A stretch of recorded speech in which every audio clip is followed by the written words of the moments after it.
I mean, Go on, what we said. I was quite interested, like why you reached out to me, because I was like, I think I'm a little out of this wheelhouse of just kind of like health and fitness, and I was like, well, but like obviously mental health and just fitness go hand in hand. So I was like, Mm. I'm interested. Why not? Let's do it. Well, yeah, it's kind of like evolved off, right? So I'm a guy who likes to have conversations with people from all like walks of life, right? So you can take a dip into someone else's reality, and share some stories and hear some stories in that. Like I'm from Manchester, and if I never would have left, I would only be able to see the world through like one sets of eyes, right? So I'd be Yeah, like super like kind of shut off from everything else.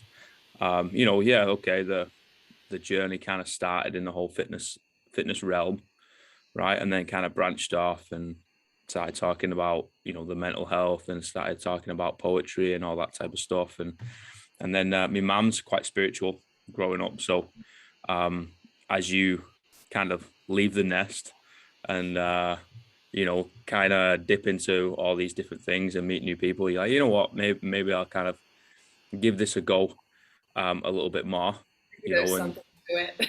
hey, Maybe there's something to it. This yeah, mental maybe, health thing. maybe she wasn't just crazy growing up. Yeah. She's definitely crazy though. That's 100% certain. Um, I mean, we all, aren't we all? yes, all the best ones are. And I'm just here for a conversation. I probably should change the name of the old podcast, but fuck No, it, whatever. no, because it will bring in kind of people that probably wouldn't listen to something like this or Yeah, this kind of conversation. So hey, I think it exactly. worked. And I don't get it right. I've had a lot of talks with like past employers and stuff like that, right? They're like, oh, you need to create this page for this thing and this page for this thing and blah blah blah. And I'm like, but I'm I'm all of it. I'm not just one of them. You know what That's I it, mean? man. There you go. I'm like, I don't get it. Like, why can't everything just be, in one place? And if you don't want to listen to it or don't want to read into it or whatever, then don't. I love that. I love that because people always try and like niche themselves and like put themselves into little boxes, and Mm. that is one of my biggest pet peeves is when people try and like put me in this little box of like I don't even like using the word like oh like I'm spiritual even though I don't really know what to like identify with in terms of like beliefs Mm.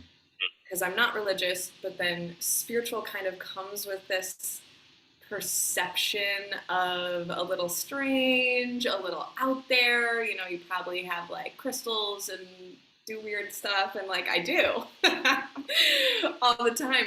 But I also don't like being put in in that box because like I come from a very religious background with my family and still have deep respect for that.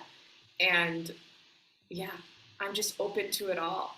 And the boxing, I think, is just for, well, my theory is it's just for like the human mind to like make themselves feel better, because they want to put themselves in this little like neat little box of like I am this, this, and this, rather than just admit that we're like these incredible, expansive souls that can like one thing this day and then like something completely different the next. Yeah. It's like comfort, right? Yeah, absolutely. I am this. It Yeah, makes you feel comfortable. yeah, Whereas, and like, I'm more comfortable without the labels. I don't mm, know. I am. I same, just am. 100% same. It's weird. Like I'll question myself and kind of ask myself those questions a lot. I'm like, what the fuck am I? You know, Well, that's Yeah. just like from the human ego, is like we have to define ourselves when, like, in spirituality, if you start going down, reading different books and stuff, it all comes down to just the phrase of like I am, and that's a really amazing mantra to meditate on. Is it's just I am, nothing else. Mm, And I love that mantra because it explains what this kind of world is, that you don't define yourself. You just are. It's very interesting. But like 5 minutes in, you already blow my mind. Meditate, I'm like, what is going on? meditate on I am, and you'll get your mind blown. Holy shit. Yeah, like I think about, just being, you know what I mean, and just living a lot. A lot of people from back home will kind of like contact me at strange hours of the day, because of the whole time zones, like we said. But we're like, how you doing? I'm like, well, I'm kind of just living. Yeah, I don't know. There's not really much else to explain. I'm just kind of, getting by, living alone, figuring this thing out. Experiencing life. Yeah. Holy shit, I am. Yeah. So diving into the whole ego thing, why do you think people play on that a lot more than you probably need to? Because we're conditioned that way. You know what I mean? So from birth, we are conditioned to identify with the mind. So we're conditioned to identify with something that our parents told us to do, or told us who we are and who we're supposed to be, and what school told us to be, and what our partner told us to be, and throughout our whole, probably until, I don't know, mid-20s, and or maybe never, you start to really question, or earlier, you know, wait, who am I outside of all of this? And that's kind of when a spiritual journey starts to happen, when you're like, wait, like, I actually don't identify with my job, even though it takes over my whole life. And you just start to question, But the ego just likes to be safe. It likes to hold on to things. It likes to identify with certain aspects, because what you really are, or what we really are, which this isn't even like a spiritual concept. Like, everyone knows that, energy isn't created or destroyed. Mm-hmm. Even atheists, a lot of atheists believe in like an energy and like some type of higher power. I actually find atheists really interesting, because they always end up being some of the most spiritual people, but they like don't even realize it. And I find it so interesting. You can have the best conversation with people who label themselves as atheists. Really? Yeah, because they're very spiritual, because they look at life and who they are extremely, like, very differently. But what we actually are is this kind of infinite soul and spirit. Like, the spirit lives on in almost every religion. They always say, in belief system, it's the spirit lives on, but we have kind of this temporary human body. And that is difficult for some people to grasp, because we identify so much with this body. We're like, oh, I am Jessica and I do this, this, and this. But when you stop identifying with that, that's when you kind of realize who and what you actually are and what you're capable of. Like, personally, I don't really identify with I am Jessica from, a small town in the States, and I did this for work. You know what I mean? That was like a part of this experience, of this human experience that I'm having. But that's not who I am. And when you start to meditate, that's when you kind of experience this like infinite part of yourself, this like soul part of yourself, and you're like, whoa, actually, we're so much more. So who are you?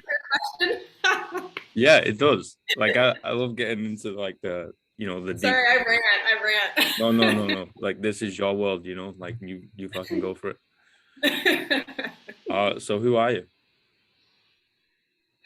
So, well, that's when it goes back to the I am.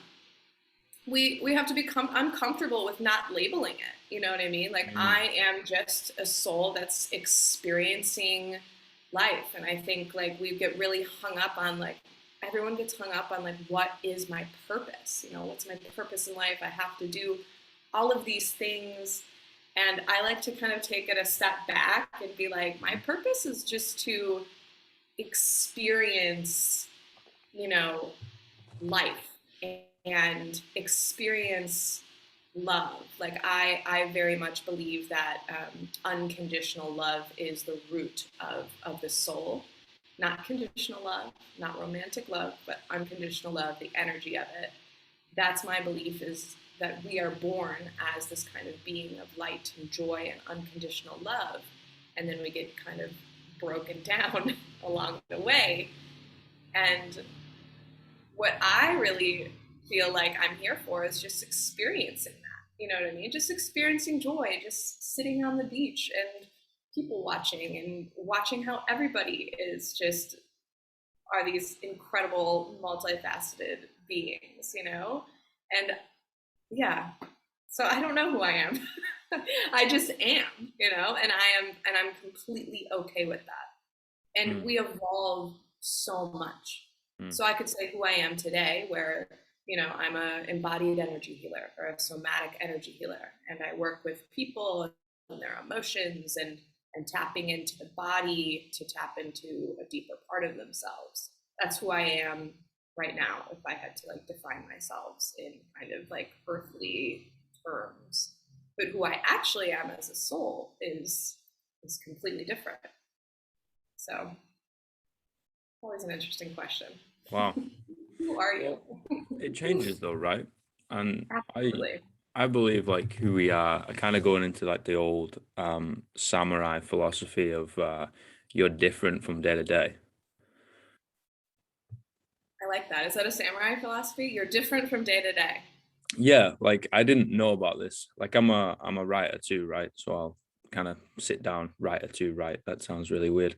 But I'll I sit love down and just, hey, your poetry. Love it. yeah, Love thank you. it. Love it. Appreciate it. You're talented. Oh, it was always makes me feel a bit weird that. Well, yeah, well, I guess yeah. it's my fault I put it on I'll the get. I'll, well, when I saw it really quick, when I saw your poetry, I was like, this is like a beautiful representation of like healthy masculine energy. You know what I mean? Because that's kind of like a huge issue in today's society, is Mm, particularly men who are kind of just stuck in this, you know, I don't have feelings, and, you know, they're taught, you know, you have to do this, this, and this in order to be a man, whatever that means. What, you know, be a man, what is that? And I love that, you know, like you have this fitness side with, you know, exercise and health and things like that, but then your poetry is like extremely deep thank you. and, and very good.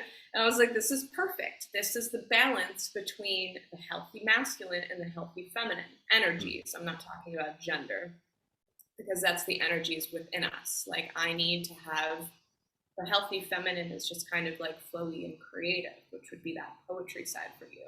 And the healthy masculine would be more structured and, you know, I want to do this, this, and this to have this goal and get this done.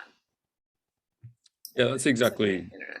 That's exactly what I believe. Like I don't like we're all living, right? And we all call ourselves like human beings. So to me, it doesn't make sense just going one side and just it kind of doing and being one side. So for example, because I'm a dude, it'd be like, oh yeah, you can only experience this. I'm like, well, I am alive, right? I'm supposed to be living through this thing that we call life. So it doesn't really make any sense to me why I'm not the other side too. You know, have a yin and a yang, the masculine and the feminine energies. That's probably just my blonde brain, just kind of having a brain fart and be like, Alex, what's going on? Like, you probably should be doing both, like restart the system type stuff. But yeah, like it's interesting, you know, modern society. I think dudes would be able to figure out a lot of things if they adapt or adopt the philosophy of like a poetic warrior. You know what I mean?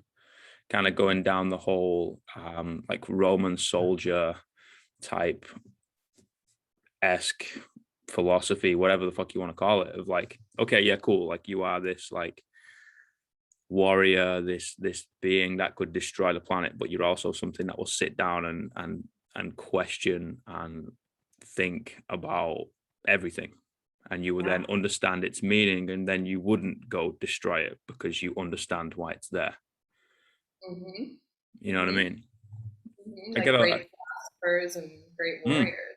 Absolutely. And the most like balanced people I meet, whatever the gender, I notice that they have this beautiful balance, and specifically men, they have this beautiful balance between their masculine and feminine energies, and then instantly as a female, I feel 10 times safer in that person's presence, in that man's presence, when I can tell that they have this kind of like healthy, yin feminine energy that they don't deny, and that they don't hide, that is a normal part of themselves. Even people who just men who like to dance, and you can just tell when a man has kind of this healthy feminine energetic side, and I love it, and they are always the most balanced people, and what it's just a breath of fresh air as a female, honestly.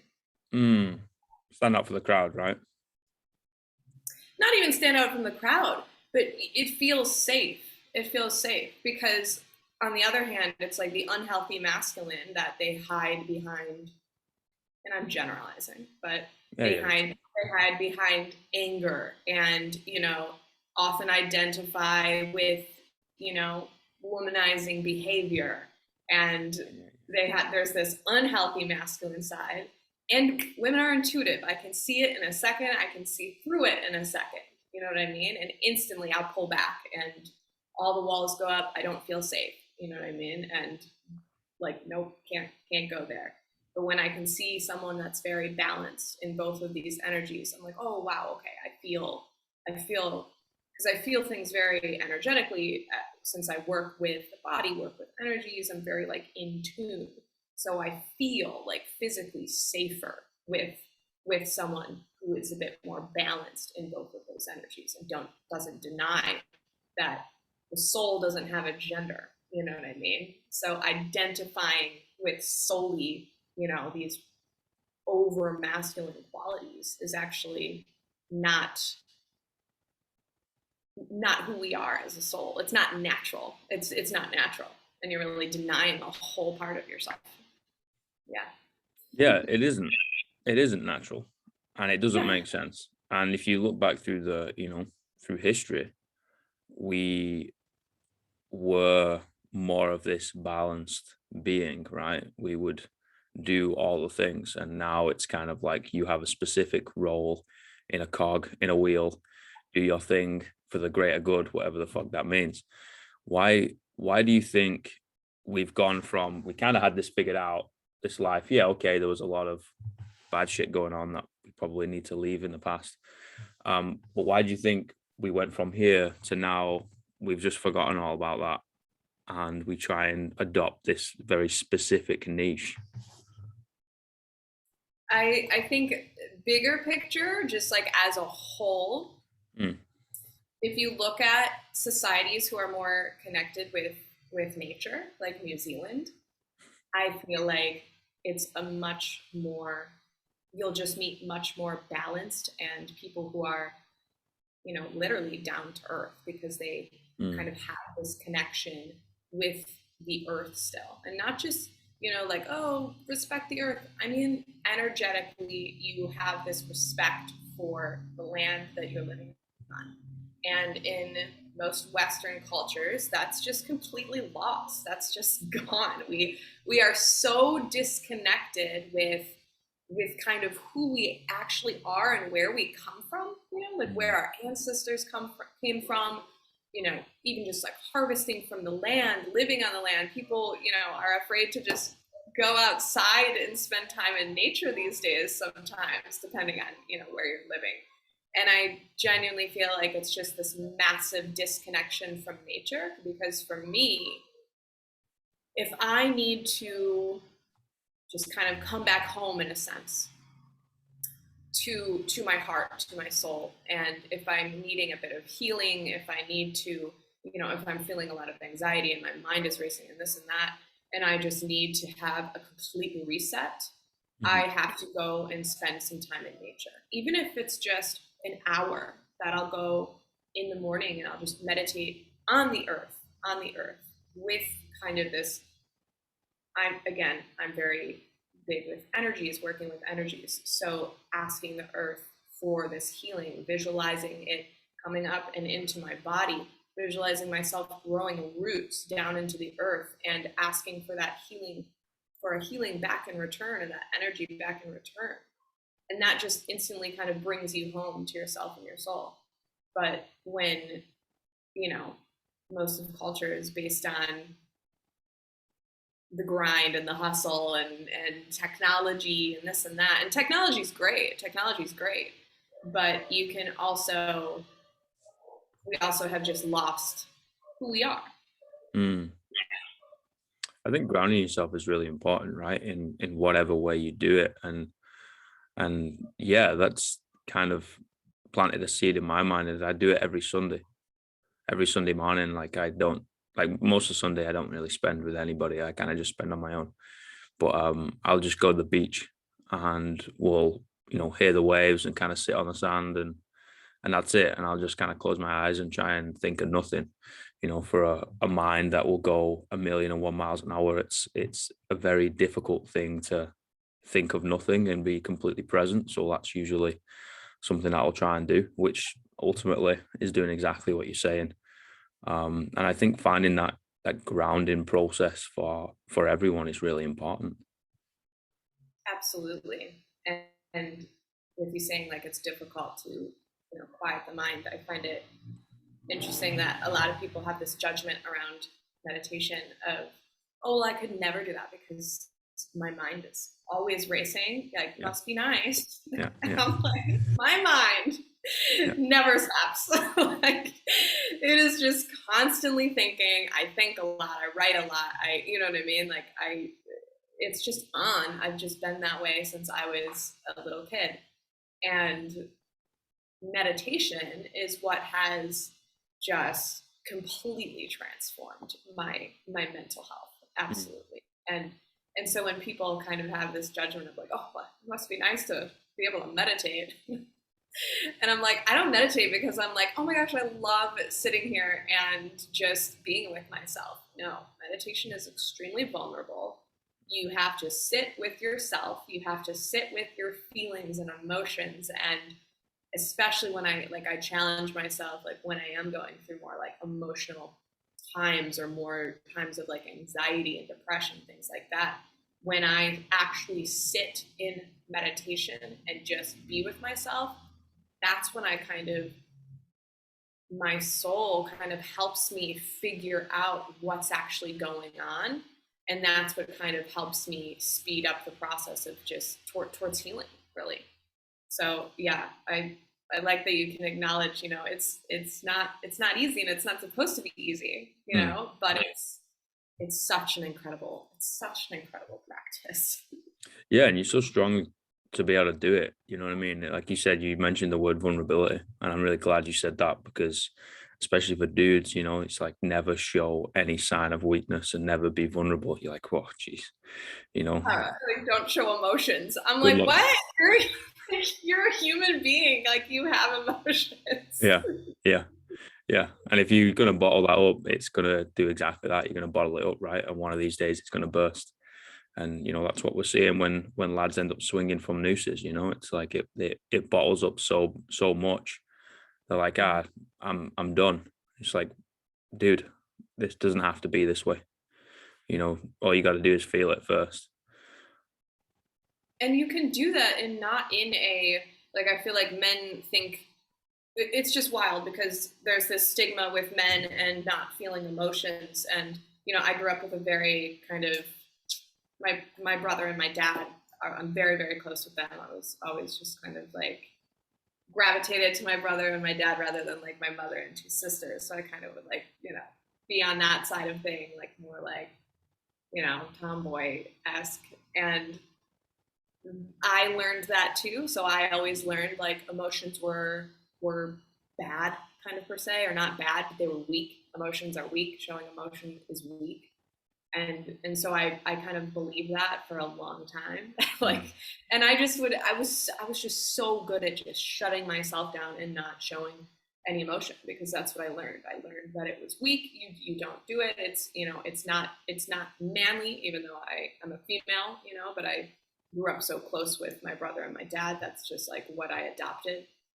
And and then it got me nowhere. Like, it got me in like shitty relationships where I like wouldn't express my feelings. It like, it just destroyed me, because inside I had these emotions, but I was not acknowledging them even for myself.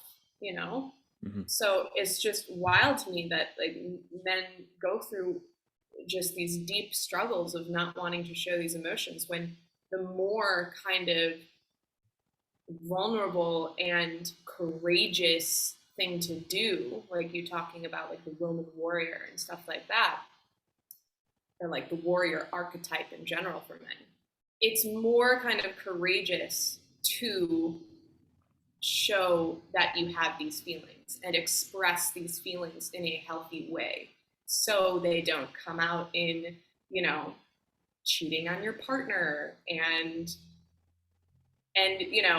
having unresolved anger issues that are very obvious to people. You know what I mean? Like, it's much more difficult, and it takes a lot more strength to actually show and express your emotions in a healthy way. And we all have to, any kind of gender, but I know like with men in particular, like with suicide rates and things like that, it's what, like 3 times more with men. Yeah, And I it's think crazy. that's yeah, and that's horrible, Mm. because they're just taught that they need to hold space for, everyone else's emotions and hide their own, and that's not fair.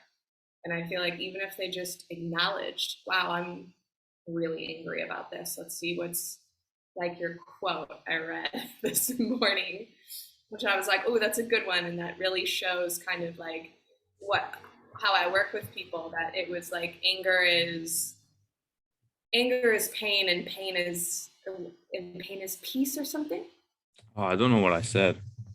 It was something Oh, where basically underneath anger is pain, yeah, and underneath pain is peace. yeah, yeah, And that's like the absolute representation of how you can work with yourself and go from acknowledging your anger, yeah. and then working your way down and actually admitting, oh, I'm actually really hurting and I'm actually really sad about this.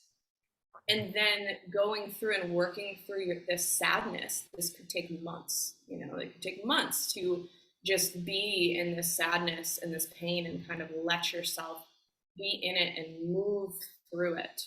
Hmm. Then eventually moving through it will lead you to this inner peace, because acknowledging the pain usually comes with forgiveness of yourself, forgiveness of the other person, and then eventually it will lead you to peace. So, yes. Yeah, like that. That one. That one couldn't sum me up. Growing up any better than the way it does. I did the whole anger thing. I was very quick on the trigger. There's a big red button that everyone knew where it was, and all you gotta do is look at it, and I'm ready to rip everyone's head off.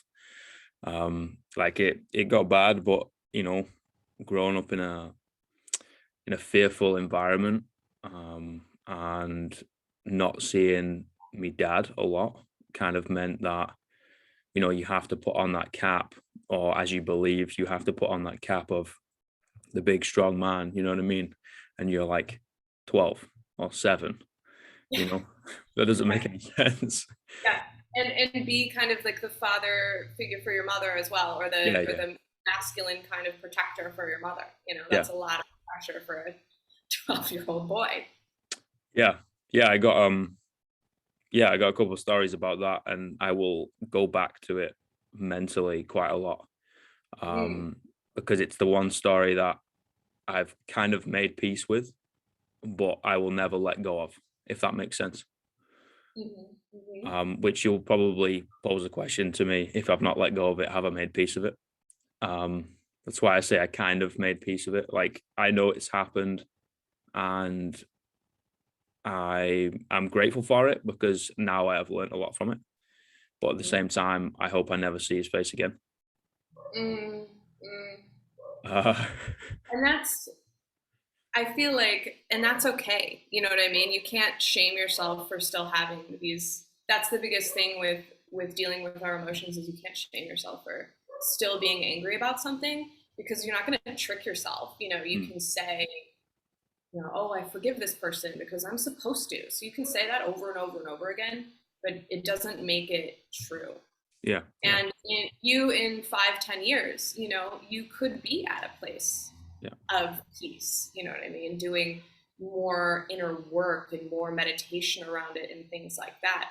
Maybe you could get to a place of peace within 5 years, maybe a year, who knows, you know what I mean? But it's okay to be angry and just leave it at that. Like it's okay to just leave it at anger for as long as you need, as long as it's not like coming out in healthy ways and you're acknowledging, I'm really fucking angry about this.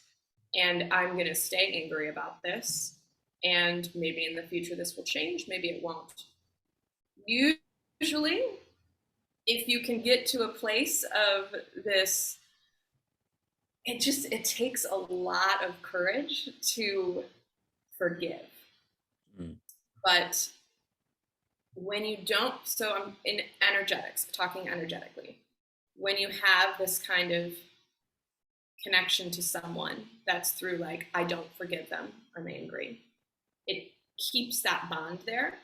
So it's almost like this energetic bond between you and the other person. that makes sense. So it keeps that bond there. And what a lot of people won't admit is it's because they don't want to fully let go of that connection, you Mm, know, on like a personal level for very obvious reasons because there's love behind that anger and pain, you know. And that's what it comes down to is a lot of times behind that anger and pain there's still some love and you don't want to let it go. But at the point where you can say, wow, I forgive myself, first of all, which is hard to do. I forgive myself for, you know, being this young adult in these difficult situations and I didn't know any better. And, you know, you have to forgive yourself and then you have to, even if you don't forgive them, forgiveness isn't for them. You know, when you forgive someone that like wronged you and hurt you, it has nothing to do with them. You're not giving them anything. You're not doing anything for them. Forgiveness is for letting yourself become free of that painful attachment because it probably hurts. It probably hurts to be angry. You know, it hurts to hold on. So it's like that forgiveness being like, you know what? I do forgive you. And that comes with time. And that comes with time and patience and love and compassion for yourself. But when you do have that moment of like, oh wait, I actually, you know what? I forgive you. And I want to be released from this pain and this attachment to you. And it's a huge shift. And you can feel that shift energetically because you can tell when you can just tell when it happens.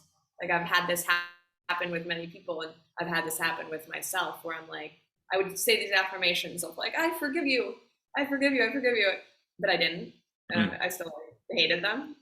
But then there was just this moment, like a vulnerable moment when I was on the beach and I had this epiphany of wait, forgiving them is for myself.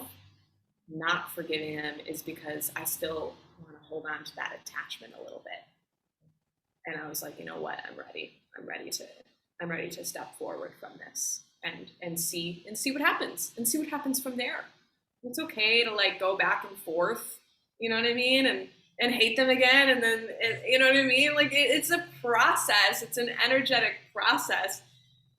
But I just always think we're souls, we're on this path of evolution.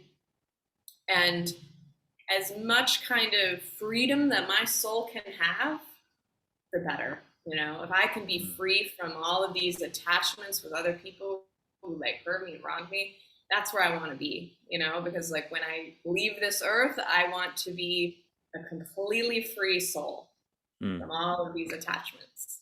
Because they weigh you down, right? What was that? They weigh you down. Yeah, yes, because they weigh you down. You can literally feel them. They're heavy. They're heavy and they hurt, you know?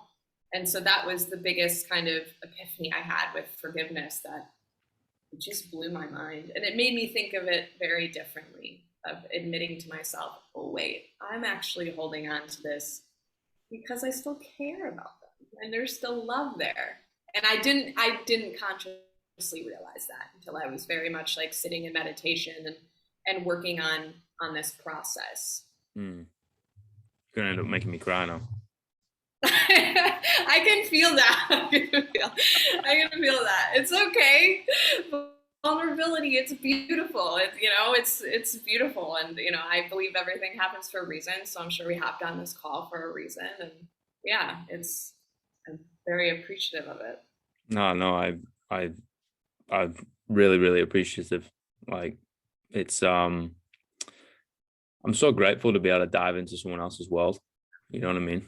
I think perception is reality. We can all see the same. We've all seen the picture of, is it a rabbit or is it a goblet or whatever it is, right? Or a duck, a rabbit or a duck, and they're like, oh, that's a rabbit, that's a duck. We just see it differently. And I think conversation allows us to take a dip into someone else's reality, and I think that's really beautiful. Oh yeah, I forget what book this is, but I was recently reading it. It just popped up in my mind again. It was like a metaphor for everyone was at this party, and each person, he explained how each person and being in their perception, it was the same exact party, same exact scenario, and then he went through each person and how every person had this completely different story of like what happened at that party. Someone hated it, someone had like the best time of their lives, someone was like, you know what I mean?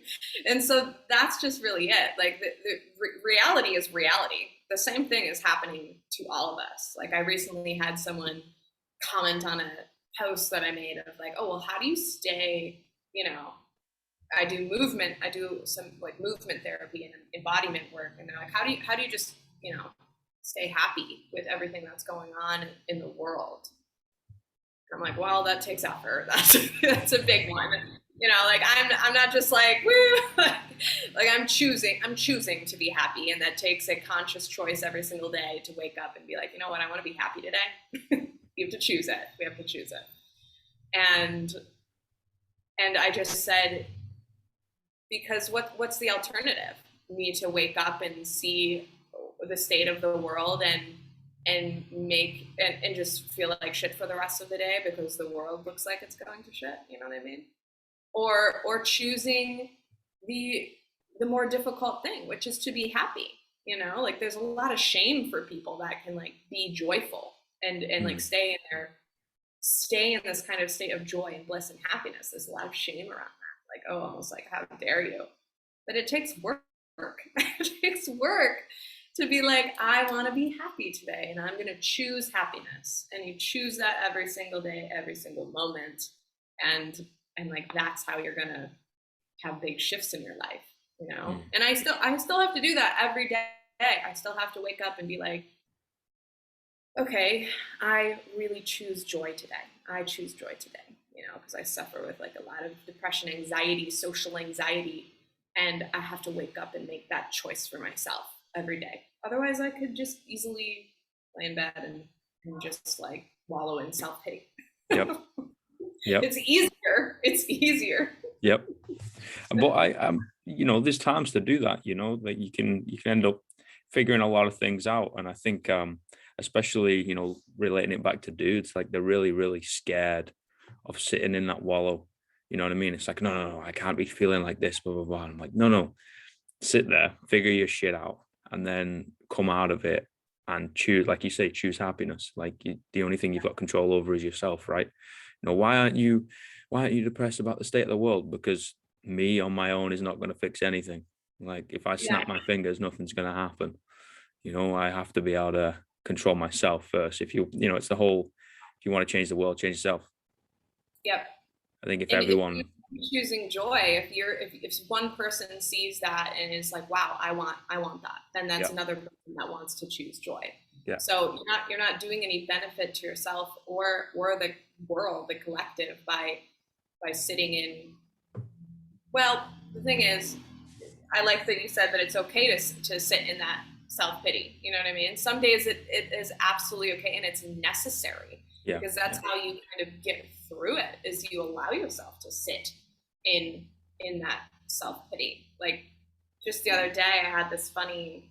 I went to like that kind of off grid Airbnb in like the jungle here, and I realized I forgot my books, which are like my comfort blanket, you know? Mhm. I always have a book with me, because if I'm feeling a little socially awkward, oh, I got my book, so it's fine. I'll just like, even if I'm not reading it, I'll just like have it Put on your the head in it. table, and it mentally helps me. It's Yeah, like yeah. the funniest thing. But I forgot my books, and I was like, oh my gosh. I was just like devastated. I'm like, what am I gonna do? Great, I actually have to like sit with myself. This is great.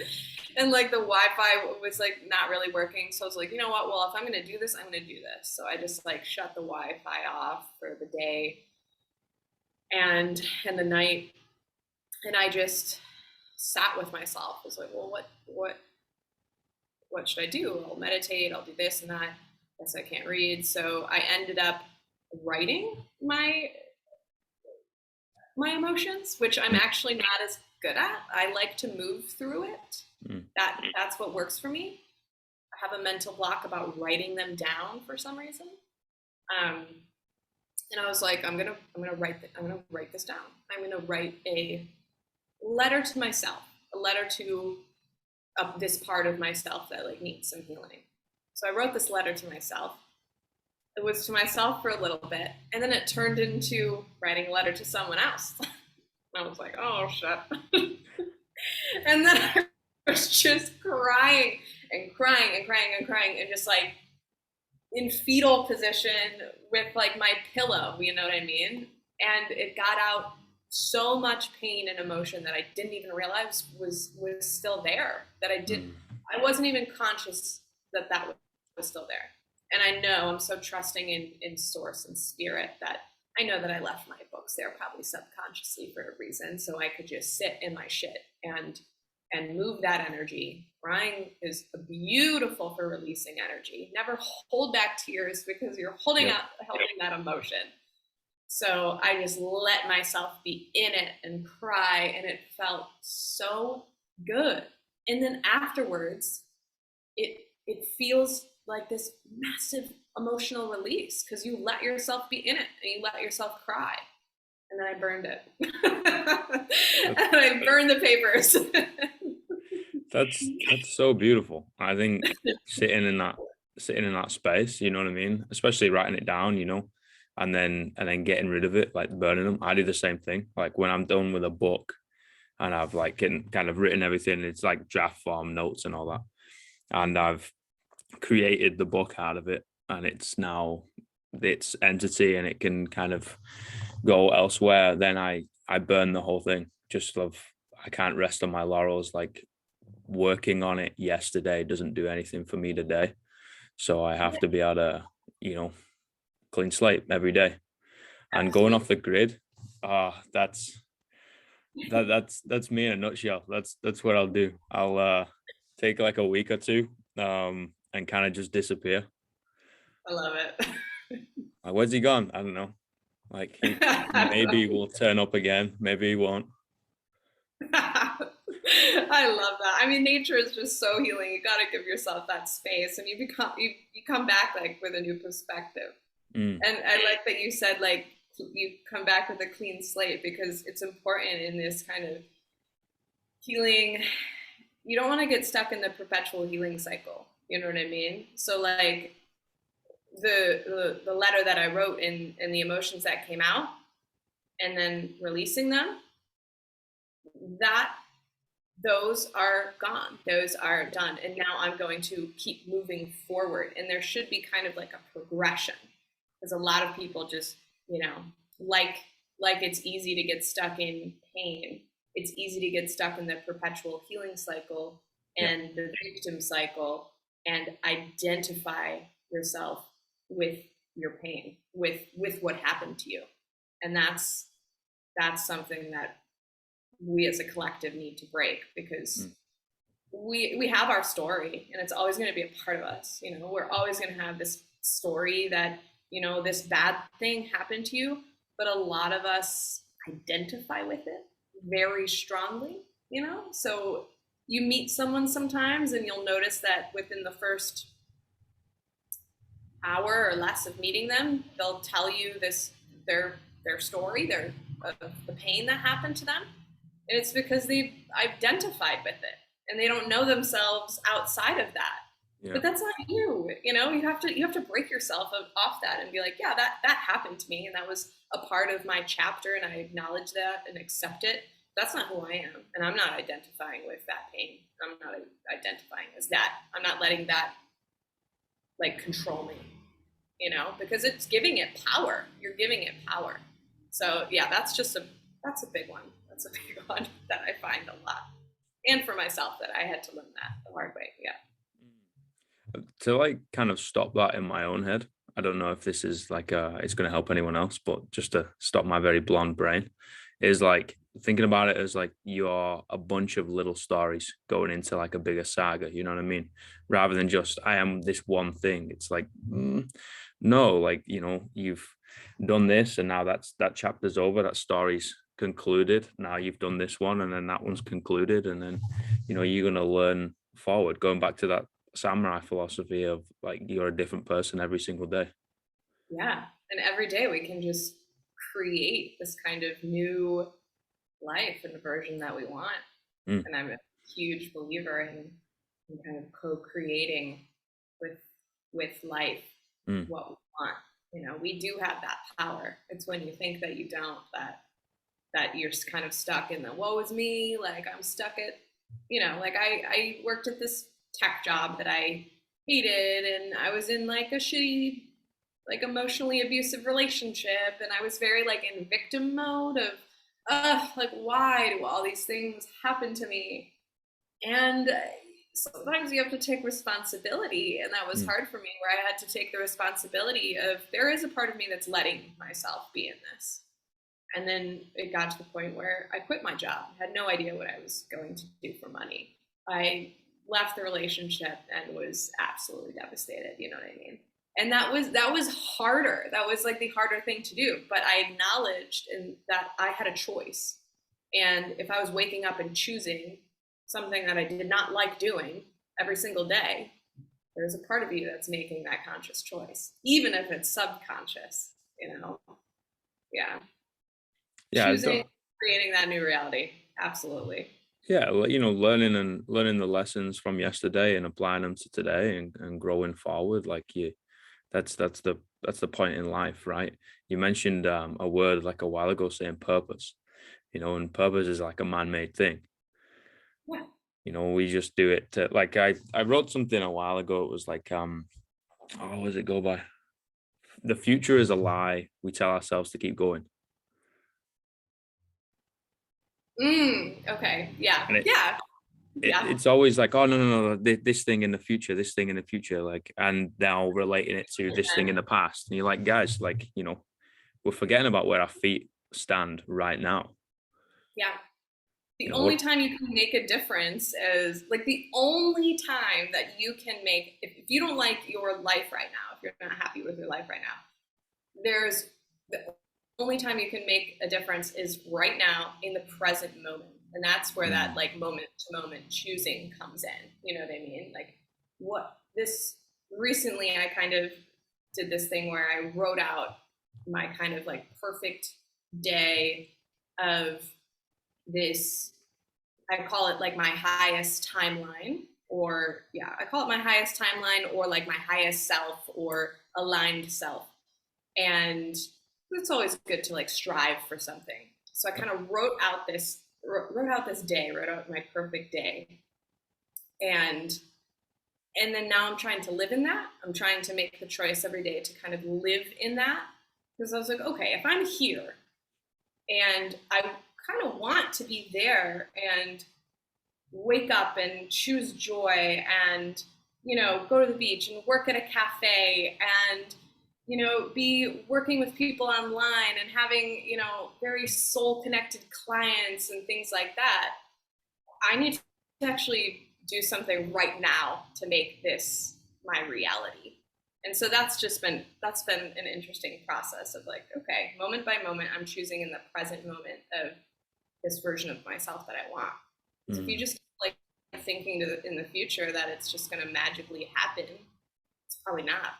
Like you need to do something in the present moment, Yeah, it's like, wishing that you're gonna win the lottery.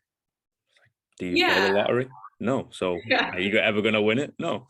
Like, People that get stuck on manifesting and they're like, why aren't my manifestations happening? And I'm like, you gotta meet it halfway. Yeah, If you want this version of yourself and it's like this completely different version of yourself, and then every day you're just like waking up, not happy, you need to take baby steps and like meet yourself halfway to this version of yourself that you're imagining, because you can get there. You absolutely can get there because it's a part of you. It's in your consciousness. It already exists in your consciousness. So that's the first step. Self-work is exactly that. You need to do it yourself. You can't just wish for it. Yeah. Including the name, guys. Yeah. Which a lot of people don't like that, especially like in the spiritual community. They're just like, I can just manifest and everything will just happen. And I'm like, I do believe that manifestation is absolutely very, very real. But you want to speed up that manifestation, start making choices that are aligned in it every day, taking that aligned action, they say. And people who really understand manifestation and co-creation with the universe, they always say that you take that aligned action every day towards this kind of highest timeline or version that you want. So what's your journey? What's your story? What's my story? In general? Yeah. I don't know. That's like a who I am question. I'm like, what's my story? Okay, in a nutshell, I'll say my story in a nutshell. I mean, it's tough because I really it's funny because it's like I've really disidentified with these like past versions of myself. But I guess like the best way to explain kind of who I am now and like where I came from is just like before I was just completely lost. I was just completely lost. I was struggling with alcohol and just I'm not sober, but I like maybe have a drink once a month. Back then I was like drinking, practically every day, you know what I mean? Just kind of like numbing myself with alcohol and sometimes other substances. So I came from this place of just focusing on all of these, what would only kind of satisfy my physical being, right? And so that's where that comes in, where you over-identify with this physical body. So I was only satisfying things that were for the physical, you know what I mean? But whether that's like alcohol or like very toxic sexually driven relationships where I would just be like treated like shit, you know what I mean? And then just victimize myself for it. And that was, and I identified with that, and that was like who I was, because I didn't identify with who I am as a spirit. I was just identifying with what can make my physical body and my physical senses happy. And what kind of changed things for me was, I mean, and I feel like probably a lot of people feel this. I just always had this kind of inner feeling of like, is this life? Like, is this it? Like, really, this is it? Like, I'm just supposed to like go out and drink and like, have sex and like, I'm like, this is it? Like, this is life? Like, this is all it is? Is this who I am? And it was just kind of this like feeling of, there would just be like this pit in my stomach of knowing that there's something more, that there's just, I didn't know what that something was, but it was knowing that it's something more. So I turned to, I grew up very, my family was very religious, very Christian, but I didn't identify with it too much. And so there was a point in time before I kind of got into the work that I'm doing now, which is more quote unquote spiritual in nature. I went to be very, very Christian, very, very religious. So I went from like this low place, then went into Christianity, still didn't really feel 100% fulfilled. So I kept kind of searching for that. And that's when I found meditation. And it was meditation that and I just started, like now I teach meditation and meditative kind of techniques, but I just started with like YouTube videos. I would just YouTube like meditation for depression. Just like desperate. And I would just watch these listen to these YouTube videos, and they completely kind of would shift things for me. I was like, damn, like this is really helping me, especially the visual ones, where now I will take people through visual journeys, because our brain is incredible. You know what I mean? So if you can kind of create these visual journeys for yourself that are metaphoric in nature, or talking to a person from your past that you need to kind of have a conversation with, it can be very powerful for the brain, because the brain doesn't really know the difference between what happened and kind of this created memory. And so I would do these very visual meditations, and it was just making such an impact on my mental health, because for those 15 minutes, I finally could stop overthinking and stop, feeling all these horrible emotions that I didn't know what to do with at that point, because I didn't have the tools that I have today.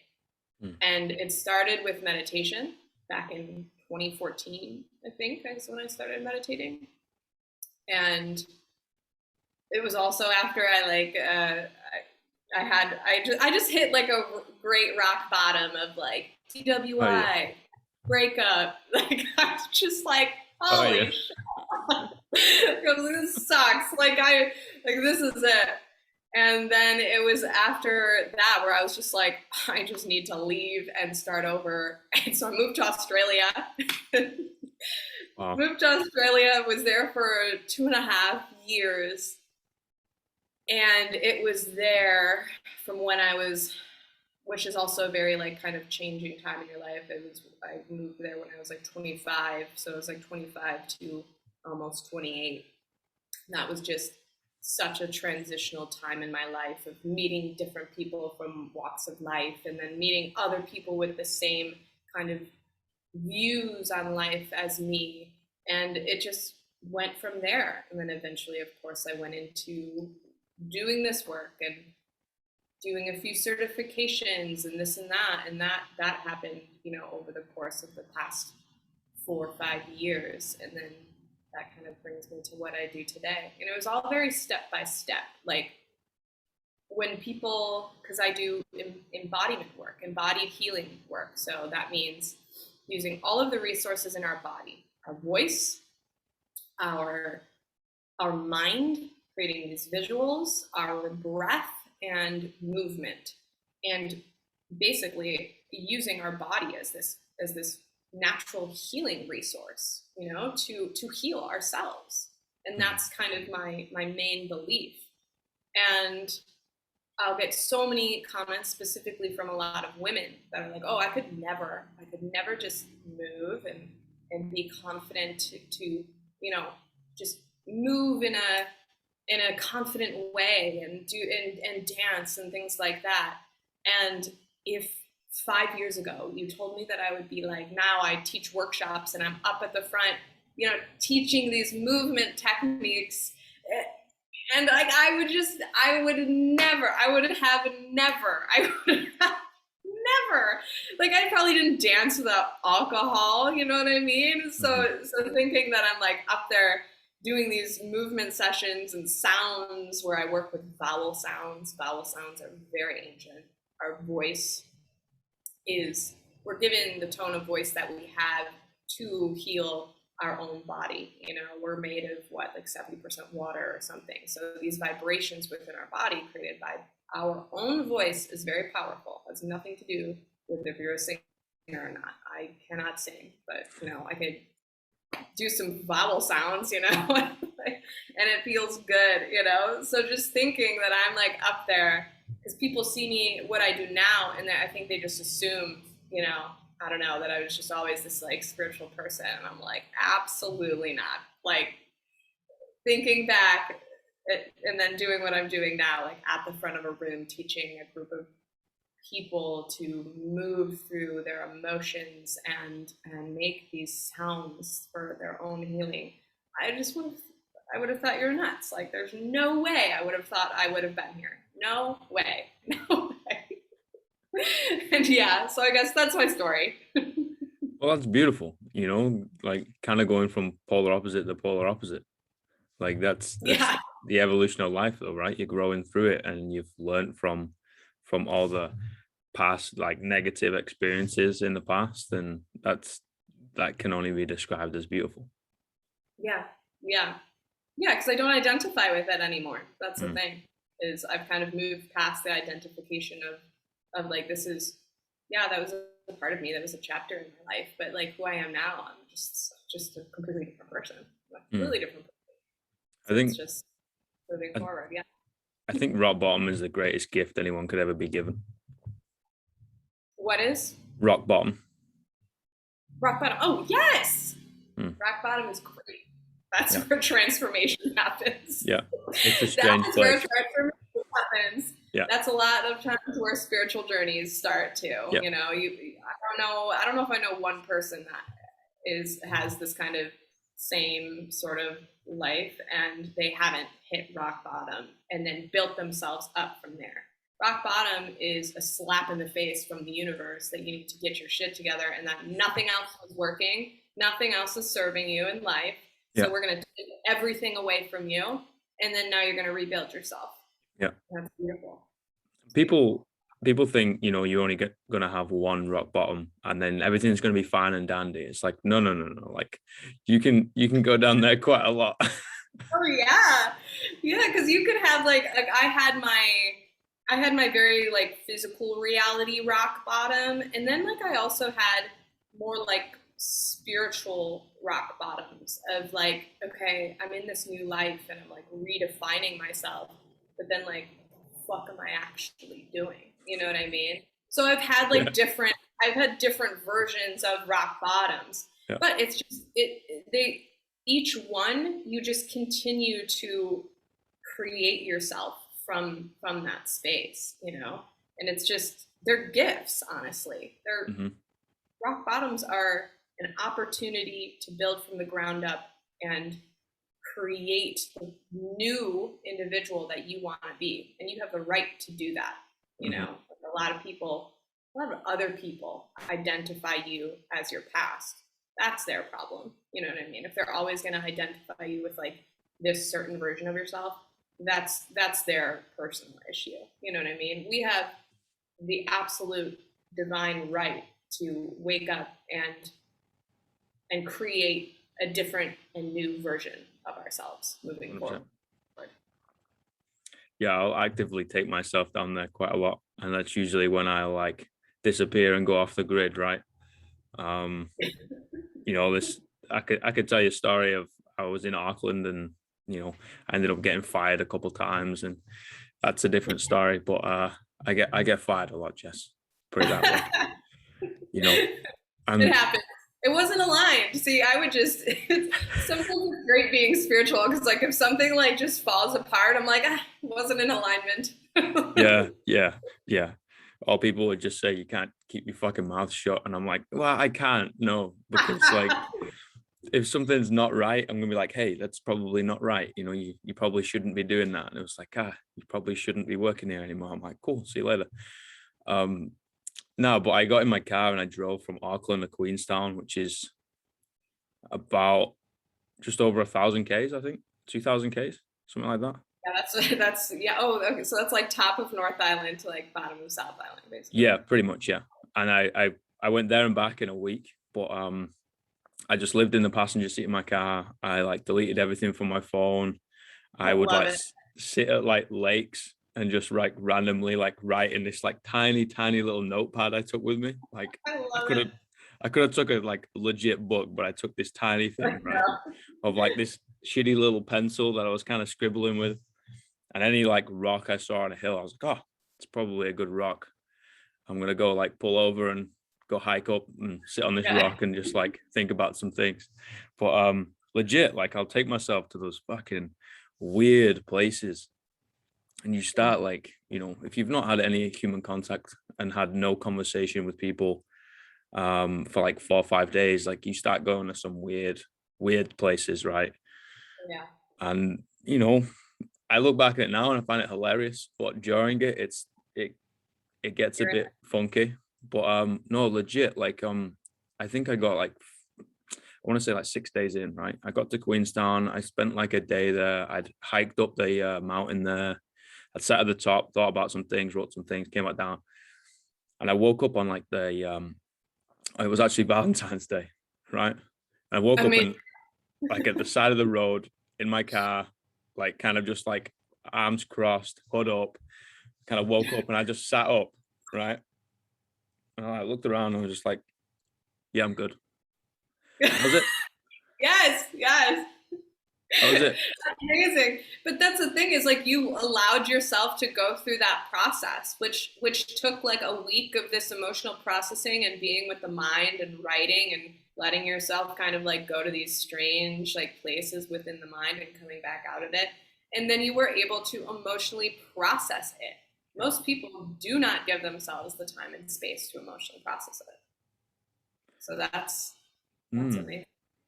it's weird, you know, it's very weird. And I'd say, you know, if it's going to be your first time, make sure people, well, I always, you know, people say make sure that they know where you are. And I'm like, I don't do that because I don't I like know, I don't people. do that either. Yeah.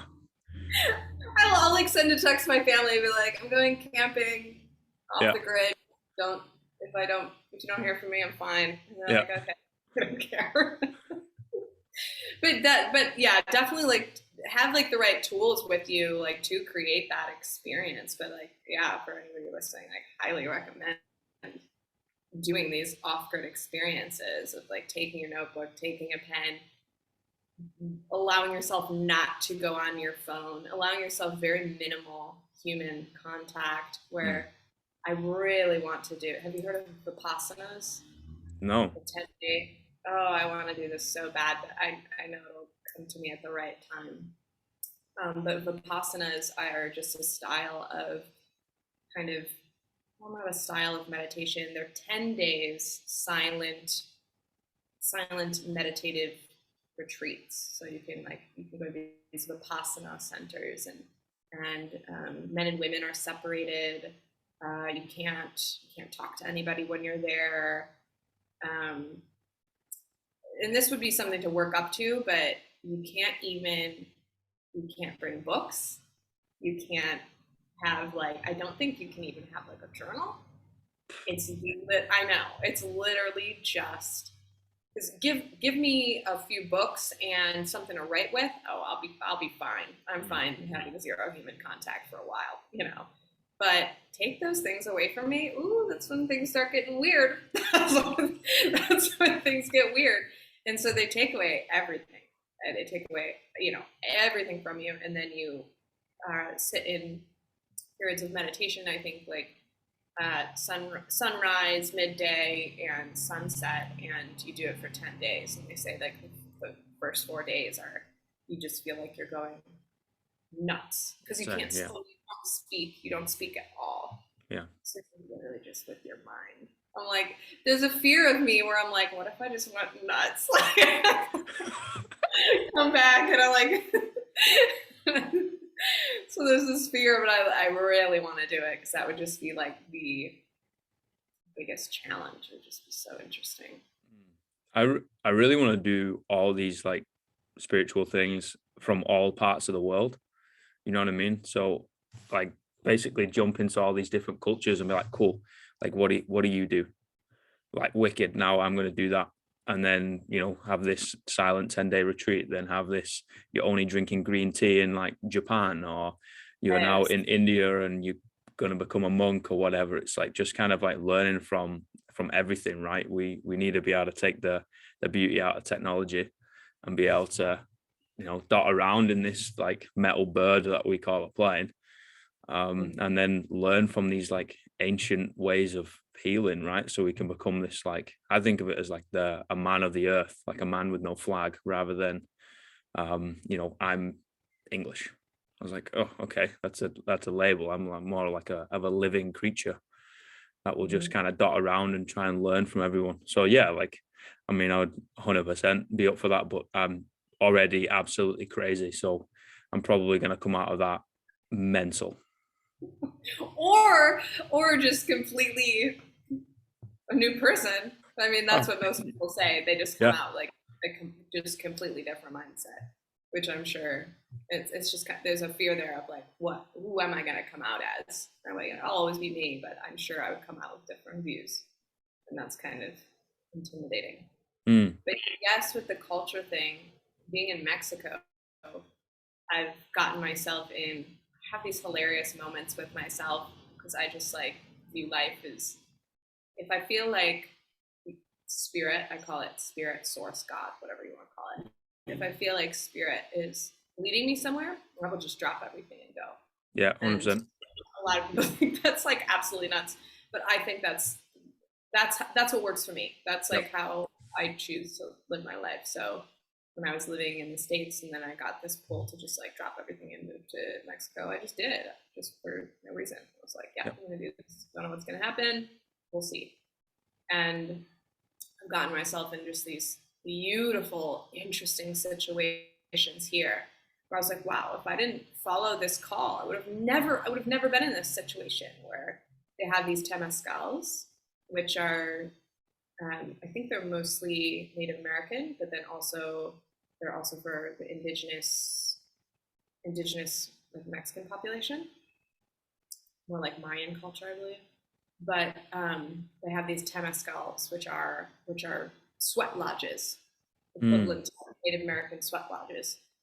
Um, and I would be, I don't know, my Spanish isn't great. It's okay. And I would just be in this moment, where a friend invited me who's fluent, and then I'm sitting there. I'm the only like gringo, and it just was the most incredible experience. Of we were like in the dirt. You have to crawl in the dirt to get into this handmade sweat lodge or temescal, and then you're in there and you can't like breathe because they have these very sacred rocks that they put in the middle, and then you have the kind of medicine woman leading that's leading it with music, with song, because that's like how a lot of traditional cultures um, did a lot of shamanic healing and things like that was through song. So you have the medicine woman at the front, like leading the music with the drum and singing these incredible songs, and you can't see anything. You can only hear. You're just dripping. You're just a pile of sweat because you're in the sweat lodge.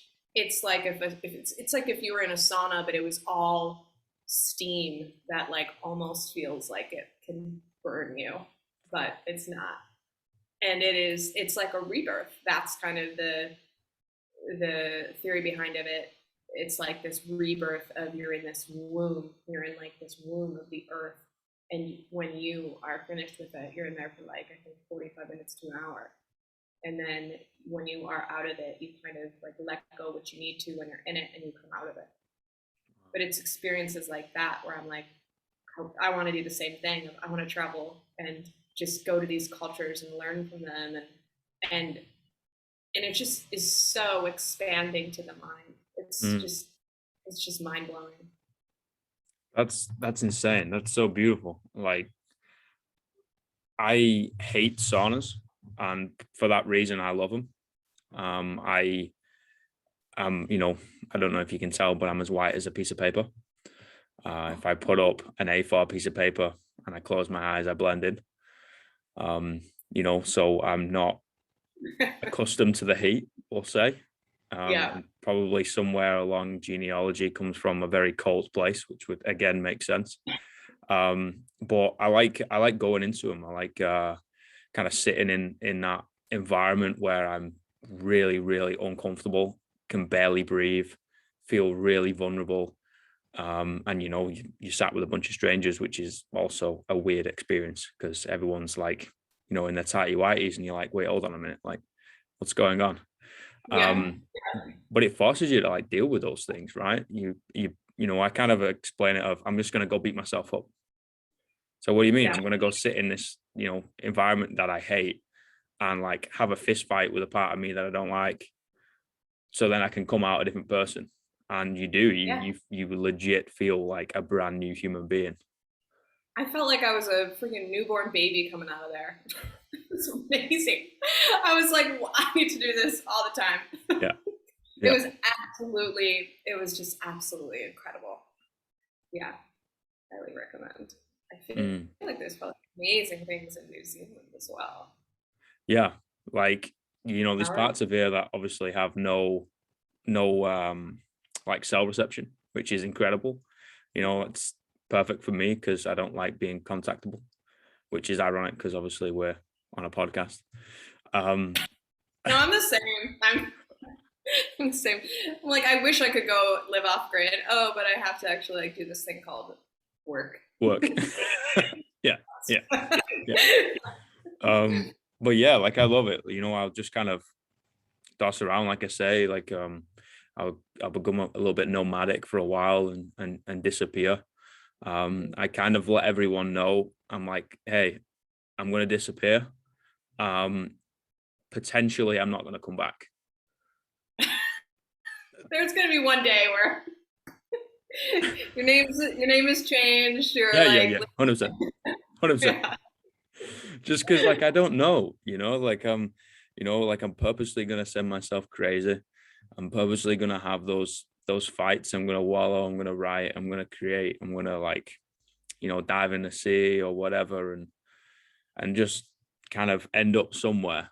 And I'm either going to hit a place where I'm like, you know what, my journey has reached its end, I'm going to go back, or yeah, I'm going to be like, you know what, I'm not going to go back. And I yeah. don't know, I can't predict that. I'm not going to lie to someone and be like, yeah, I'll 100% be back, because It's like those yogis in the Himalayas where they like go and live in a cave for years at a time, just like meditating. wow, And do they come back to society? Probably not. probably not. I wouldn't. I reckon I could do that, although I'd be the Right? most misplaced yogi. I would rock up, blonde hair, blue eyes, so white. They're like, what is this, like, Western lad doing? Go away. And I'm Oh, just they would like love it. in Nepal somewhere, like, hey guys, I'm here to just, Right? live life. There's so many people like that though. Like I feel like society is waking up. Like we really are in this kind of like collective awakening of people are actually kind of like, wait, there's a little bit more going on right now, and they Mm, can't kind of pinpoint it. But I fully believe in the next, you know, even the next few decades. But I fully believe 100 years from now, we're going to be in a completely different society that is not going to be driven by, like, I think desk jobs and being like chained at a desk from 9 to 5, that's going to be like obsolete. That's going to be like people working in factory jobs. mm, Humans aren't supposed to. Computers are relatively new, anyways. We're not supposed to be staring at a computer all day. Like it's the most unnatural kind of thing. I think technology will evolve. I think levels of consciousness will evolve. I hope that we become. Oh, this reminded me of when we were talking about when you were talking about the sauna thing. and the Temescal. I'm hoping that we'll go back to a society that respects our land a bit more, you know, because we are actually being like, wow, we're actually making this horrible impact. What can we do? So there's more kind of awareness there. And that was something in myself I realized. I mean, I always respected the land in a sense, and you know what I mean? I was like, oh, well, I like recycle. You know what I mean? Like, I didn't really know, like, I didn't really get it, you know what I mean, at first. Coming here, I think that's one of the biggest takeaways I'm going to have from living in Mexico. I've only been here like 8 months.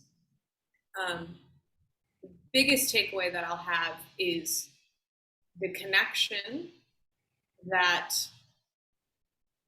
they have with the land here is so beautiful and so, you know, giving offerings to the land, giving thanks to the land, being in this connection and treating the earth like it is the living, breathing, conscious being that it is. You know what I mean?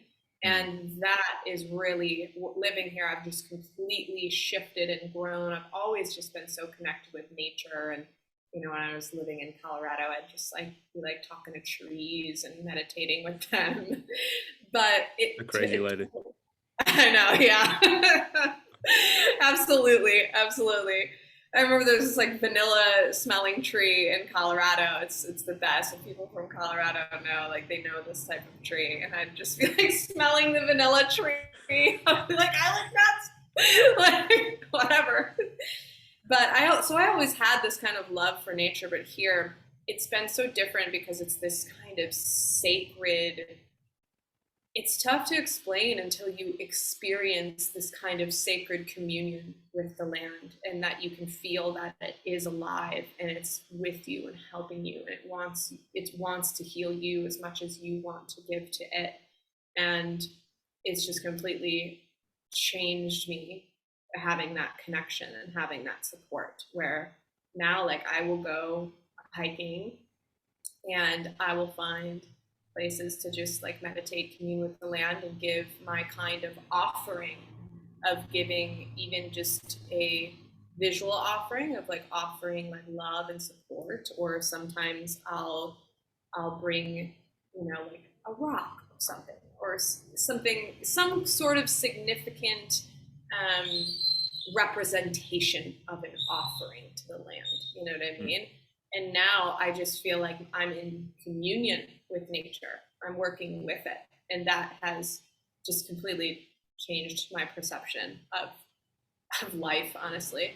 And that connection really found me here in Mexico. Yeah. So grateful for that. That's really beautiful. And I think that's something that everyone can take away, right? And it's, you know, we all need that higher connection with the planet that we walk on, right? We need to be able to work with it rather than fighting against it all the time. A fight cannot last forever and someone has to lose. But if you work with each other, then you can both win.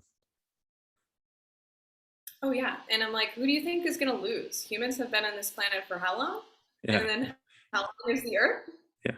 We're not gonna win.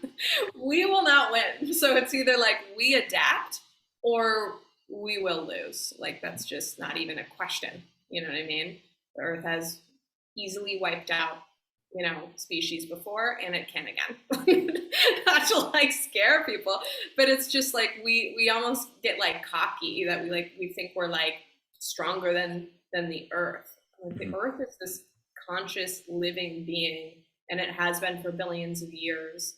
And humankind has been a blip on the radar. We need to respect kind of what we are in terms of the whole big picture here.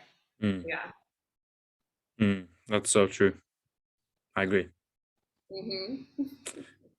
Jessica, thank you so much for your time. Like, of course. Honestly, it's gonna definitely have 2 parts. Hey? It's definitely gonna be 2 parts. Yeah, 100%. And I'm 100% gonna cry in the second part. Like I'm already tearing up. Oh. I can't wait to listen to it. I'm so grateful that you asked me on, because I was like, health and fitness, why not? I'm like, I don't know. But then I saw your poetry and I was like, oh, okay. Yeah, Uh, okay. I was like, I get it. I get it now. Yes. yeah. Honestly, like the best conversations I have is with people like yourself who are like open to all walks of life rather than just like, yeah, bro, like I go in and I train and I'm like, oh, okay, great.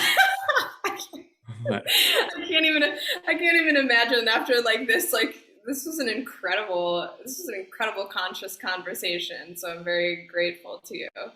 Because not everybody can hold space for this kind of conversation. But I can't imagine. I'm thinking of like, I don't know. I haven't listened to your podcast, but like if I go on and it's just like talking about like, you know, lifting weights. You know, 20 minutes in, you're like, oh, okay, thanks for your time. I'm gonna have to go. You're like,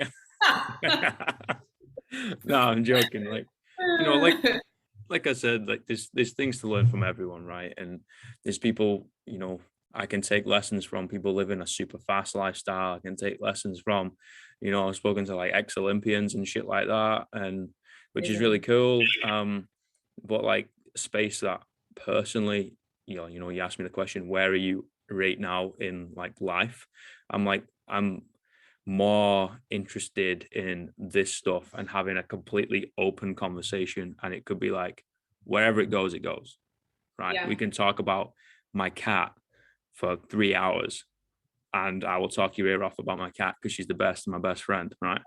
But we can talk about whatever. It doesn't matter. It doesn't have to just be like, oh, okay, so how do we, build the fitness industry and how do we get better as athletes and stuff like that. I'm like, okay, that's great, and we work in that realm of like using the energy and all that in a physical matter. Great, but I say you need something physical and you also need something non-physical, right? You need to get in the gym, okay, or if you train outside, whatever, but you also need to be able to do something else.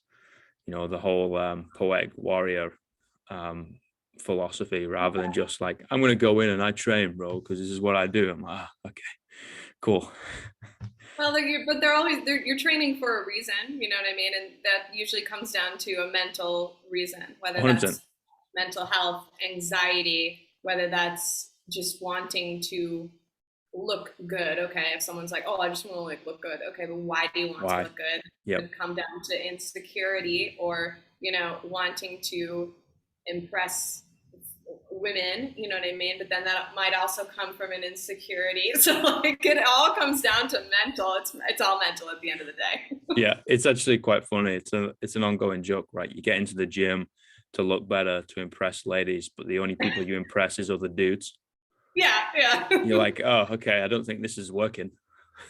You're like, wait, what? Let me write poetry. Yeah, yeah, yeah. That's the way to do it. Sit down and talk about your feelings. It's better than big arms. I mean, that's 10 times more impressive. That's more impressive. That's more vulnerable. That takes more strength. Absolutely. I'll tell you what, it's harder. It's so much harder. Mm. It's so Yeah, much harder. yeah, harder. Yeah. Oh, absolutely. It's 10. How it's just funny how taking care of your mental health kind of has this almost like weakness sort of perception attached to it when it's 10 times harder to take care of yourself in that way than in a Mm, physical way. 10 mm. times harder. Yeah. Because it's evolving, right? It's never a set thing. Yeah, you can eat right, you kind of mobilize and work out a little bit, and that's always gonna stay the same. What you do in those realms might change, but like in the sense of like looking after your mental health, that could be completely different. One day it could be going in, kicking 7 barrels of shit out of a punch bag, and the next day it could be like in a fetal position crying, and that's the best thing that you could do for yourself that day. It can just change from all angles, and it's quite And like fascinating. our physical self is temporary. You know what I Mm, mean? It's temporary. It's slowly deteriorating, whether we yeah, want to admit that or not. You know what I mean? But our mind and our spirit and our soul is infinite, and it's not going anywhere, and it will only expand. You know what I mean? So it's like when when these yogis and stuff, when they get old, like they're not connected to their body. They're so connected to their spirit that it like doesn't matter if they, you know, drop into this old age and this and that, where it's like if for anything, take care of your mind. So like as we naturally age, you can kind of like not fear that at all, because you'll have your mind. Like I can't wait till I'm like an old crazy lady that's just like, who knows? I don't even the meditation experiences that I have now, I can't even imagine. I'll be like levitating by the time I'm like 50. Oh, I'm gonna keep you to that. I want to see you like levitating down the street, like gonna go grab groceries. Exactly. What the fuck is that? Oh, it's just a crazy lady. Leave her alone. Yeah. No, I'm so grateful for your time, and hopefully one day we can actually do it face to face and over a coffee. I mean, hey, if I'm in New Zealand, I can't wait to get back to New Zealand. Yeah, I was actually supposed to move back to Australia, but then everything happened. Yeah. So, and I was rerouted. And the C word happened, right? COVID. Good old COVID. Yeah. I mean, well, it's kind of funny being down here in Mexico because it's so different. Yeah. Just the collective consciousness of it. It's just not really. I haven't talked about the C word in. I'll go months. I've been down here for 8 months, and maybe I've talked about it a handful of times with people. Good. I think it's better. It doesn't infiltrate your mind, right? It doesn't start corrupting you like here, like, you know, it's like there's two ways of living, right? You can kind of be in tune with the whole worldwide news and always talk about things that are happening or whatever, and then you can get caught up in it, right? Or you can do what I did when I was like 16, 17 and was like, I'm no longer watching news ever again. Like, I don't even know what news. I haven't watched the news. I'll see stuff like on social media, and I guess that's like my news, which is which isn't a reliable source. But I'll have family be like, "Oh my gosh, do you hear what happened?" I'm like, "What?" No, no, I literally don't know anything. My news feed is full of like cats doing silly things. You're like, oh, look at this. I mean, that comes down to the whole thing of perception is reality. You know, you're at the same kind of, with like that book imagery of like, you're at the same party or at the same, you know, shit show of a party. Every single person is going to have their own story and their own perception of it, you know.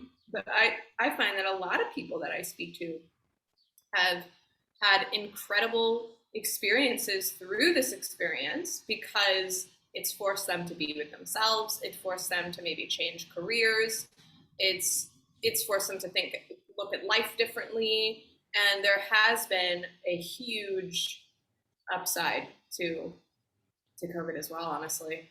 Yeah, 100%. Like, it has forced people to face a lot of things that they didn't want to. You know, I think it's now evolved into an excuse for a lot of things. Or a reason, and kind of, oh, we're going to do this because of, you know, the C word. You're like, oh, guys, come on. You know, this happened like 2 years ago now. Great excuse like social anxiety. Yeah. Sorry, I can't. Yeah. I have the sniffles. Might be COVID. Oh, no. I can't leave my house for 2 weeks. Oh, no. Oh man, yeah. That's the thing. Is like I feel like maybe I took it a little better solely for the fact of I love my own time and just being with myself and meditating and like I actually have to take the conscious effort of like, okay, let's get outside and socialize. Let's do this because I'm too comfortable. Yep. Doing it. I feel that. Yeah. I can very easily just kind of lock myself away and do my thing. You know, that's what I usually say. I'm just doing my thing. Yeah. It's like, yeah, Alex, but doing your thing means you don't see another human being for a long time. And People get worried. I'm like, I'm Yeah, okay, I'm all right. I think. You know, I'm just talking to the voices in my head. You're like, oh dear, like Yeah. he's mental. I mean, that's meditation in a nutshell. Yeah, That's meditation in a nutshell, is kind of separating these two. Well, that's a whole other conversation, but separating the streams of consciousness, you know what I mean? You have yeah, your ego mind and then you have your higher conscious mind. If you can get to a point where you can separate those streams of consciousness, like now that's just, I absolutely can. Like I can identify when my ego is like, oh, like I'm tired and like I don't want to do this. And like your ego is just like whiny and annoying and sad. And then you have like your higher consciousness, which is just strong and clear and and just this higher version of yourself. And that's what meditation can do. Separate those mm. streams of consciousness, and then life is just way easier. Way just so much easier after that happens. Again, blowing my very small blonde brain. I would definitely, that's how I kind of began meditation, honestly, was I heard of the concept of the observer, the conscious observer, which is basically the higher self, the higher mind, the super consciousness, whatever you want to call it. There's lots of different names for it. And then the monkey mind, the ego mind. And I heard that concept of like, oh, being the conscious observer. So there's these thoughts in your head that are like talking shit and like just sad and struggling. But then there's another kind of consciousness there that's watching that's conscious of this conversation happening. And that part of you that's conscious of this conversation going on, that can say, hey, it's okay. It's okay. Let's go do this. Maybe go drink some water, get up out of bed, get some sun. Then you have this kind of conscious observer that can step in and kind of calm this other voice down. But once you separate those two, and then once you get the conscious observer to kind of take over more so than the ego or the monkey mind, that's when things get a little more interesting. Wow. Highly recommend working on that practice, which is easy to practice, because anytime you're kind of like in the spiral shitty thoughts, just observe for a moment. Have that conscious observer there. You can picture him just like sitting there in your brain, if you want, you know what I mean? Have the conscious observer just like watching the thoughts without judgment. Just being like, oh, okay, And that's how I started the practice. And then it got to the point where my conscious observer was able to step in and be like, whoa, like relax. Like, what do you even think about that? You're just making this up in your mind. Everything's fine. And I'd be like, oops, like my ego's just like acting up. And then like now it's just like, I used to spiral myself in this mental kind of ego state for months at a time, or that I used to like live in this state. Now my conscious observer can come in relatively quickly and just kind of like manage what's going on. And that was a life-changing practice for me. Wow. Well, I feel like I've got homework to do. Yep. Go do your homework. That's your homework. Conscious observer, get grounded, ask nature for a healing and see how you feel. Visualizing your roots and allowing that energy to come up. Do that visualization. That's your homework. Okay, I'll do it. Well, I'm going away over Christmas. Like I'm just gonna disappear again. I'm gonna Yes, I love it. get myself a van and that's it. Change my name. Oh, man, I'm jealous. You're making me I need to go like off the grid now. You're like, I've not heard anything from him from a while. Like, what's going on? Oh, okay, yeah, he's disappeared. Like, he's actually a monk now. Yeah, I'll pop up in Nepal. Meditating in the Himalayas in a cave.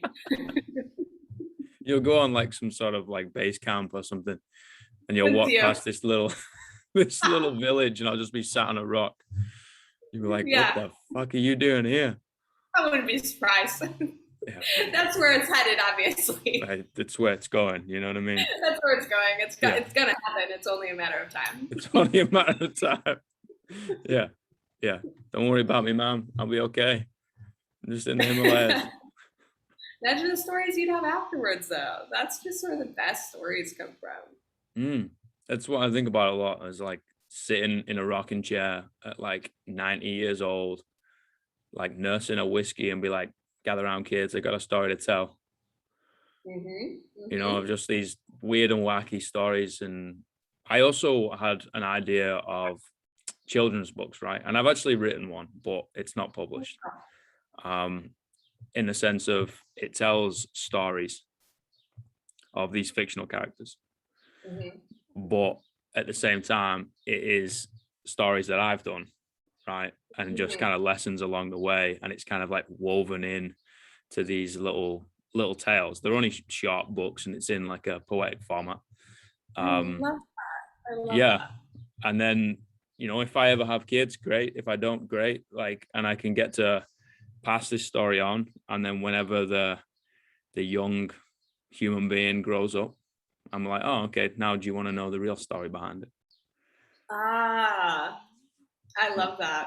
So I can like see it. I can see like the little images. yeah. I love that. That's the idea, but we'll see. I'm If I, sure it'll happen. I'm I sure. I'm sure. I feel like you're just beginning. If you don't mind me asking, how old are you? how would you think? I think you're younger than me. I think maybe.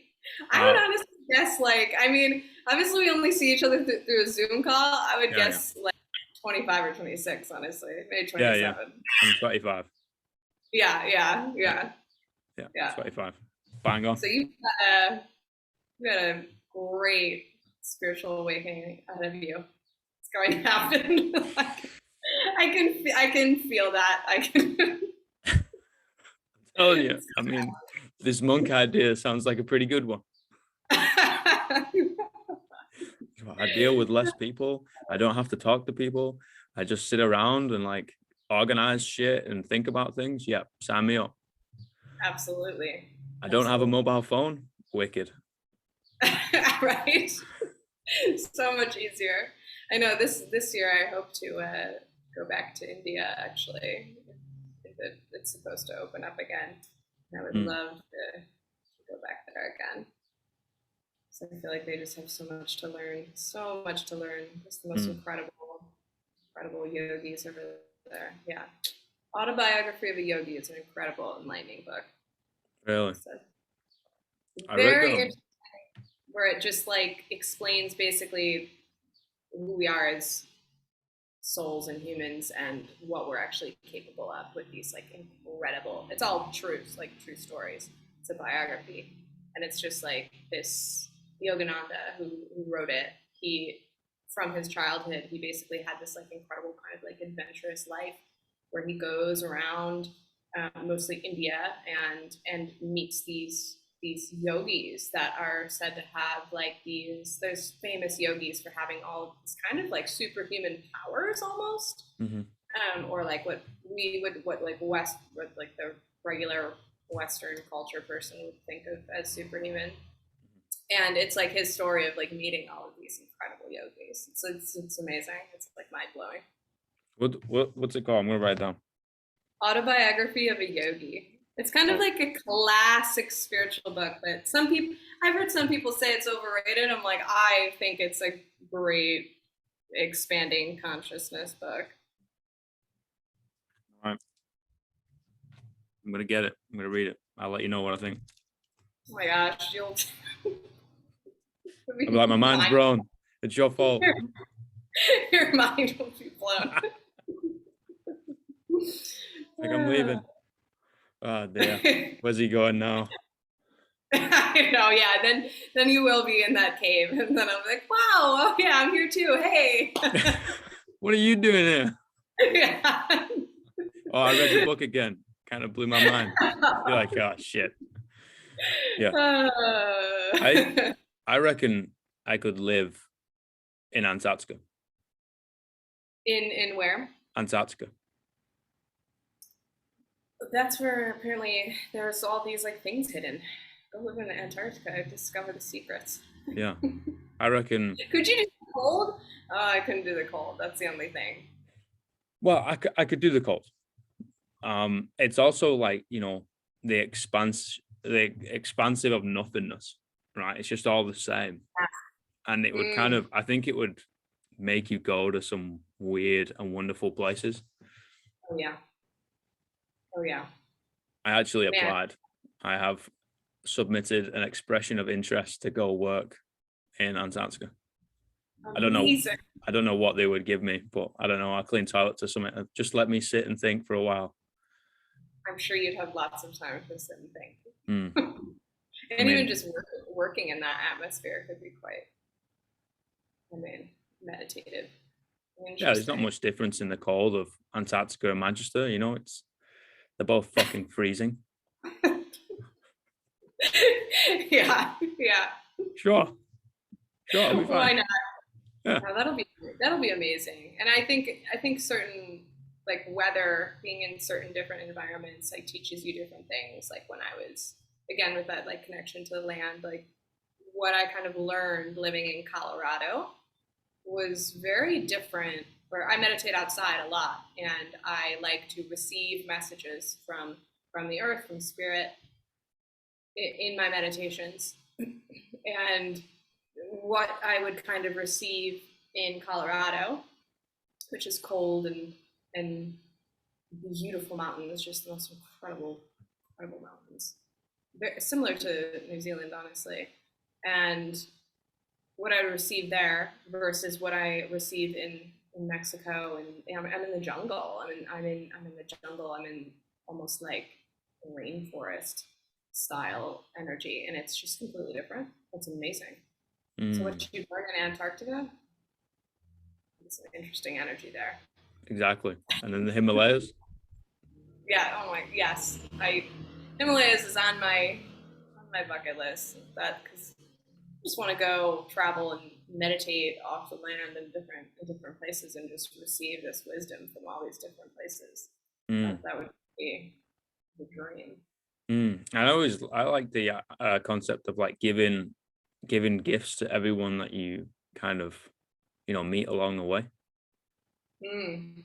Be like, oh, here's I don't know, a necklace with the emblem of the city that I'm from, or here's Mm. something that I picked up on the other side of the world on a journey that I went on 5 years ago, or whatever. Or here's a little poem that I wrote looking up at the night sky, and just kind of passing on these things, right? Yeah. I mean, that's kind of partly, I think, why I really like leaving um, like offerings to the land is because Mm, I feel like, oh, okay, like I know where I put my little offering up on this like beautiful mountain overlooking the ocean here, and it'll always be there. Like I'll always have this little offerings of I think I just gave like a few crystals, and then I think I wrote a note and buried it, and I'll just know that it's always there, and that's kind of nice. And I'd like mm, to like I started that here because I just deepened my connection of this concept of being in communion with the earth, and I'd love to do that in every place I go. Kind of leave this part of me where when you're older, you have this kind of grid of energies and networks of all of these different from all of these different places. Very interesting. that's a stunning idea, and I really want to do it with my book, right?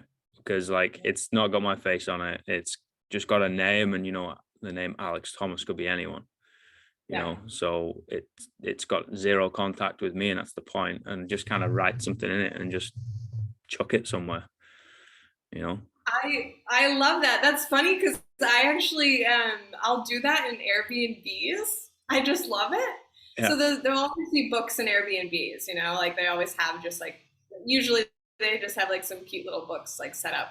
And I'll either and like I just paint like for fun, like little like I like painting little cards or like little rocks and things just Mm, for the fun of it, and because it's very meditative, very calming. And so I'll paint either a rock or like a little card or something, and then I'll just like leave it in the book, or I'll like write like a little poem leave it there. Like a little like encouraging Mm. inspiration.